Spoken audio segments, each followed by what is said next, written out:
Shem Angel 59, HARAHEL. Hello everyone, thank you for joining me today. This is Taliesin McKnight. And today we've reached Shem Angel 59, HARAHEL. It is the Shem Angel of stockbrokers, treasuries, public funds, and also book collectors, archives, book printers and sellers and archives. You could say rare books and things like that. So this Shem Angel that governs 20 to 25 degrees of Capricorn, let's take a look here. There's a lot with this angel. There's a lot with its divine attribute and the psalm. These are like mysteries that we uncover. As we come to know each angel, we contemplate a bit about the divine attribute. We think about the psalm verse, and we think about what the angel governs. And all of these things point towards the mystery. So that is the difference between just speaking at or talking at an angel and developing a connection with the angels. You really want a connection with the angel. It's good to think of the name and what aspect of the divine is coming through and shining through this angel. What divine quality is shining through? And then we have the psalm verse as well. All of these things point toward the mystery of the angel. So Shem Angel 59, HARAHEL. HARAHEL, if we look at the office, according to the Science of the Kabbalah by Lazare Lenain, which is a pretty modern book. It's from the 19th century, pretty late. But many people use the office, and I use it here. The office, HARAHEL. This genius rules treasuries. Now, what is a treasury? It's important to define things. A treasury is either the money of a government, public money, or it could also be a place where treasures are stored, or the holds of money. So, this genius rules treasuries, stockbrokers, public funds. So this genius rules treasuries, stockbrokers, public funds, archives, libraries. So booksellers and book printing and libraries also. Archives. Libraries. What is a library or an archive? It's a collection and a store of knowledge, much like a treasury is a store of funds. So in the same way that a treasury is a store of funds, a library or an archive is a store of information and knowledge. So Shem Angel 59, HARAHEL.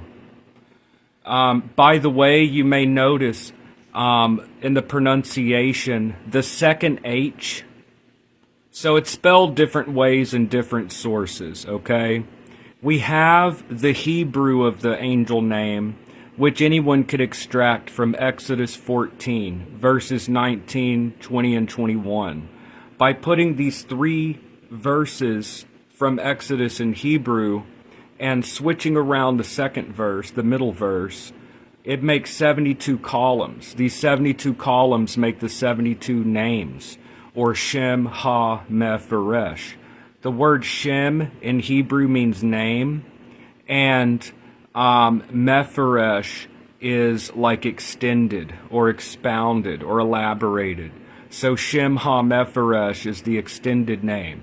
It's the 72-fold names, or the 72 names of God, extracted Kabbalistically from the book of Exodus, chapter 14, verses 19, 20, and 21. So it's real easy to look at the original Hebrew right there in the Torah. HARAHEL is spelled in Hebrew He, Resh, Chet, Aleph Lamed. So He, Resh, Chet, Aleph Lamed. So in Latin letters, or what we use in English, are actually Latin letters or English letters, it is H-A-R-A-H-E-L. In Agrippa and throughout these sources, Dr. Rudd, noting that the second H is actually the letter Chet in Hebrew. It's not the letter He. The second H is actually the Hebrew letter Chet. So Dr. Rudd puts a CH there instead of the second H. So the pronunciation is HARAHEL. So the second H in HARAHEL is actually a Ch. So for the proper pronunciation, it's a Ch, the second H, Ch. It's kind of like in Scottish, the word loch. So HARAHEL. If you have trouble pronouncing that, you can just say HARAHEL. It's fine. Actually, if you read Johann Reuchlin in his De Arte Kabbalistica, when he talks about the Shem angels, you know, this actually came up in Johann Reuchlin's De Arte Kabbalistica, published in 1517. It's the earliest text that we have on the Shem angels. Okay. That and Agrippa passed around in manuscript form from 1509, 1510. So in the De Arte Kabbalistica of Johann Reuchlin, this is specifically comes up. He was expounding on the Shem angels and the 72 names of the angels, and he said, well, I don't know how to pronounce them. And he was talking about how the angels hear us and have eyes and ears just as we do. So they know that we're talking about them, and that names, in fact, are a device that we use. They exalt us towards the divine, like wings. So, De Arte Kabbalistica, one of the early sources of the Shem angels, it talks about that we shouldn't get overly hung up, because this is a problem that happens a lot in occultism in general, and a lot of times with Hebrew mysticism and things. We get focused on exteriors. But technically, I think it's fine to say HARAHEL, but if you really want to be technically correct with the angel, it's HARAHEL. It's a Ch, the second H. So Shem Angel 59, HARAHEL. This genius rules treasuries, stockbrokers, public funds, archives, libraries, and all rare and precious cabinets. It influences book printing, bookshops, and all those who trade in them. So if you're a bookseller or you're trying to get something published, or if you're looking for a rare book, I actually had someone message me recently. I'm currently talking to someone that's looking for a particular book. I think I'm going to suggest that he work with HARAHEL for this. It has to do with rare books, libraries, archives. It influences printing, bookshops, and all who trade in them. The person born under this influence will like to learn about all the sciences in general, will do a lot of business, will follow stock market operations, will speculate with advantage, and will be distinguished by his or her probity, talents, and fortune. Now, it needs to be pointed out they didn't have a stock market in ancient times. Maybe people would buy and sell and grain and things like that. But the science of the Kabbalah was published in the 1800s. I mean, they had a stock market. So I just want to point out here, those of you that may want to speculate in the stock market with this angel, I would recommend that you not try to treat this like the lottery. So I try to be careful not to give too much of my own opinion. But I also like to give advice, but I want people to follow what they feel comfortable with. So each person is kind of self-governing in that way. But my honest opinion, for whatever it may be worth, I wouldn't try to work with the Shem angels to get rich quick or to like hit the lottery or the jackpot. Now, if you're looking to invest and you don't know where to turn, let's say you came into some money and you're like, I want to put this money to work, I'm not really sure where to turn, you might work with this Shem angel maybe to help you to find a good, competent financial advisor. Or maybe you're looking for a smart way to invest. You might work with this angel. So that's just my opinion. Yes, the Shem angel governs the stock market, and you could try speculating with Shem angel magic. It's just my honest opinion that this should be treated more like, okay, I have all this money, what would be a smart place, and kind of listen. You know, we have to have wisdom as well. You don't want to invest a whole bunch of money because, you know, you feel like you received it in a dream or whatever. Just my honest opinion. But do what you will. So, the divine attribute. If we look at Athanasius Kircher's Oedipus Aegyptiacus, published in 1654, it says that the divine attribute is God penetrating all things. So God is all present. The divine attributes are very important for the Shem angels, just like the Psalm verse. Throughout the Shem angel lore, we have the Psalm verses. And the divine attributes are very important. They show the divine qualities that come through, like a light shining through each angel. The light shining through the angel is the divine presence. So these divine attributes are not something to be scoffed at. They're not something to be ignored. They're there for a reason. These divine attributes are very important hints into the nature of each angel. So I just want to stress that none of this information on any of the angels is just there for no reason. Okay? They're very important. If we want to understand the angel, it's important to really reflect and actually take time to understand, what does this divine attribute mean with this angel?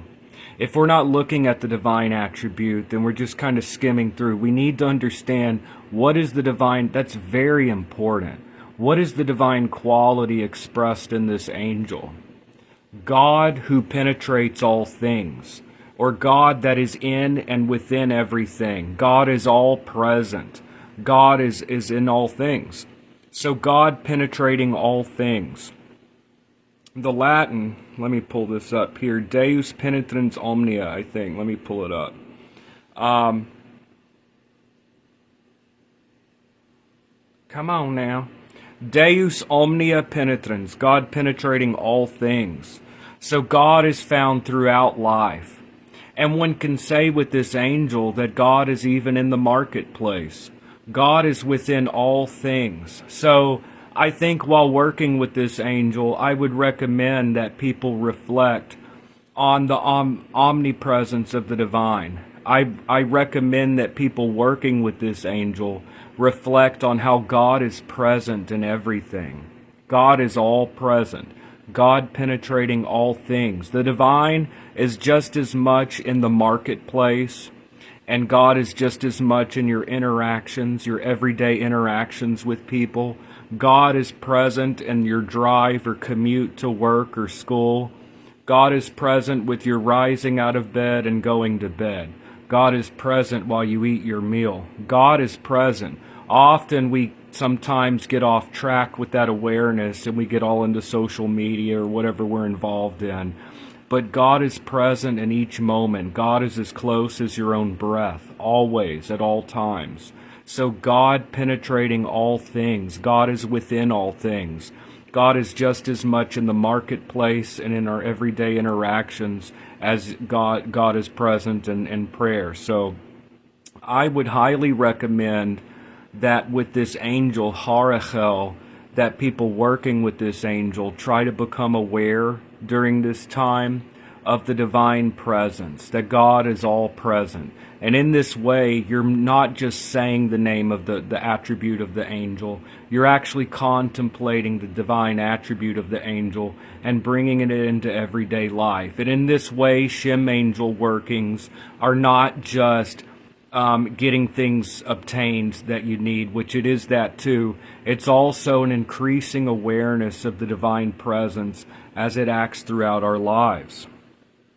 So the divine attribute of this angel in Oedipus Aegyptiacus of 1654, the divine attribute is Deus omnia penetrans, God penetrating all things.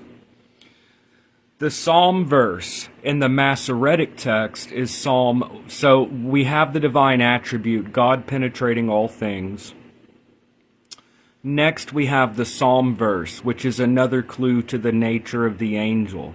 I think it's very important that we actually reflect upon the verse and the attribute, that we not skim over these things. God penetrating all things is the divine attribute, the light that comes through this angel, is part of its nature. And the Psalm verse is Psalm 113, verse 3. So we have the divine attribute, and apart from that, we have the Psalm verse. Psalm 113, verse 3 is, "From the rising of the sun unto the going down of the same, the Lord's name is to be praised. From the rising of the sun to the setting of the same, the Lord's name is to be praised." Or as the Divine Kabbalah, quoting the same verse, says, "From the rising to the setting sun, praised be the name of the Lord." So praised be God from the rising to the setting. So throughout the day, praised be the name of the Lord. So throughout the day, from the rising to the setting of the sun, the Lord's name is to be praised, from the rising to the setting, throughout the day. So I think we have this idea of God penetrating all things, and then from the rising of the sun to its setting, the Lord's name is to be praised. To have that divine awareness throughout our day, okay, to be aware of the divine presence throughout our day. I think that those things seem very similar in that regard. From the rising of the sun until its setting, the name of the Lord is to be praised. Or from the rising to the setting sun, the praise be the name of the Lord. Also, so seeing the divine present in all things, rising and setting. God is present in the rising and in the setting. God is present in the light and in the darkness. God is present in the night and in the day. God is present in all things. And then also, so we have, also I think this is a good, since we're on the topic, to talk about like devotions. It's notice now, I think this is also a clue into the Psalm verse. The Psalm verse says, "From the rising to the setting of the sun, we praise God." This could also refer to prayer times. Even in modern Judaism, you have Shacharit, I think it's called, I'm remembering from, Shacharit is the morning prayer, the Mincha in the afternoon, and the Mariv is the evening prayer. Even if you look at the New Testament, so this is carried on in Judaism, there's set time. Often we're familiar with that Islam, they pray 5 times a day. Well, in Judaism, and understanding this Psalm verse, in the practice of Judaism, there's prayer in the morning, there's another prayer in the afternoon, there's a prayer in the evening, Shachrit, Mincha, and Mariv, I think. And then also, if you look at the ancient Catholic and Orthodox churches, there's the morning prayer, and then there's the prayer of the third hour. So the first prayer is around 6 or sunrise, and we have the third hour is actually 9. The 6th hour is 12 p.m. The 9th hour is 3 p.m. And then the 12th hour would be 6 p.m., or you'd have Vespers, which is the evening prayer. So it actually comes out of ancient Judaism that you find in the early church, and even today in Orthodox and Roman Catholic community. There's the Liturgy of the Hours, or there's the Book of Hours, is found throughout the church. It's found in Judaism. You have the 5 daily prayers of Islam. And then monks, they pray at very specific times. So I think that's pretty interesting. You could also, and even there are places in the New Testament, I think in the book of Acts, it says that Peter, and this is right around the time of Well, Peter went to the roof. It said that he went to the rooftop to pray at the ninth hour, the sixth hour, as they were wont to do. So it kind of shows even there, like during the first century, people were doing prayers at certain times.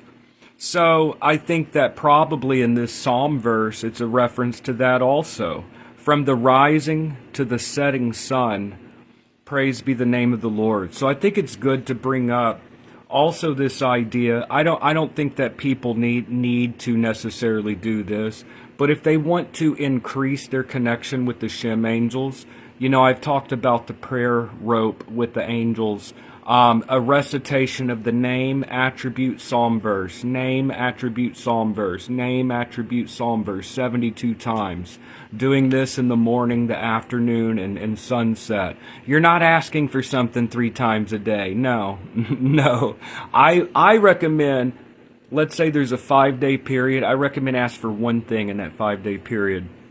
They're not genies, okay? You don't play with angels, But, so like let's say you use the 72-fold recitation as like a devotion.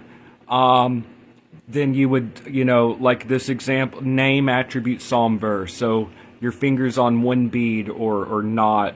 HARAHEL, God penetrating all things. From the rising of the sun unto the setting down of the same, the Lord's name is to be praised. Next bead, HARAHEL. God penetrating all things, from the rising of the sun unto the going down of the same, the Lord's name is to be praised. HARAHEL, God penetrating all things, from the rising of the sun